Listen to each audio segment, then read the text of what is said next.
Now we'd like to turn to healthcare because that's clearly one of the biggest challenges we're facing here on the island.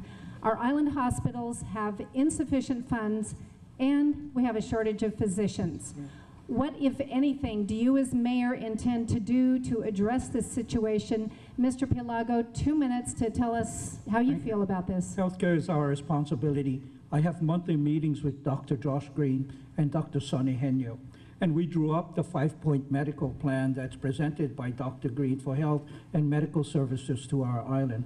We see the creation of a new hospital, which we see happening at the mid-level road near the new Civic Center as a stimulus for our healthcare industry. In creating accessible healthcare, we'll bring doctors, professionals here, and we, the county level, will coordinate these partnerships. As mayor, I will make county lands available and commit to do the infrastructure and hold the partnerships and consortiums to establish these medical clinics. We have the model here in Kona by the West Hawaii Health Clinic. Brenda Ford and myself have carried through and spun off with that and helped with the Kealakekua Dental and Pediatric Clinic. It can be done. We just need to be assertive. We just need to make sure we follow our professionals' advice and our professionals' plan. I need to add this in as part of healthcare. I am a strong proponent and advocate of tort reform. I think that we need to do reform at a state level, and I encourage our representatives and senators to work towards that reform. And for all of us, the consumers, I am against the rising and increasing medical healthcare insurance costs. But those are the things that I will do. I will make county lands available, commit to do the infrastructure, and hold the partnerships and consortium to establish 5 clinics island-wide with the help of Dr. Josh Green, with the help of Dr. Sonny Henyo, and the invitation that we give to health professionals and healthcare providers. Thank you, Mr. Pelago. Mr. Kanoy, the question we're talking about is healthcare and hospitals. Clearly, both of our state-run hospitals have insufficient funds. We are facing a physician shortage. As mayor, what will you do, what do you intend to do, if anything, to deal with this issue? And you have 2 minutes.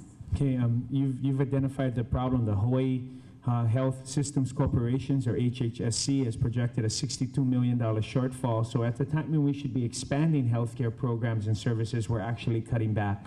There's a couple things we need to do to increase access to physicians. One is that people always talk about recruitment, retention, and increased reimbursement.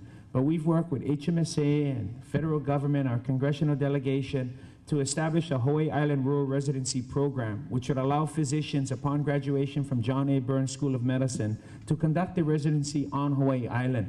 Because studies show that where they conduct their residency is where they're more likely to practice. Second, the specialists that are brought in to train our residents then become available to our community. So our community then has a revolving door of specialists to come in and assist with access to physicians. But I've sat down with physicians and asked them, what is one thing we can do to improve the reimbursement, to encourage and provide incentives to physicians to come to Hawaii?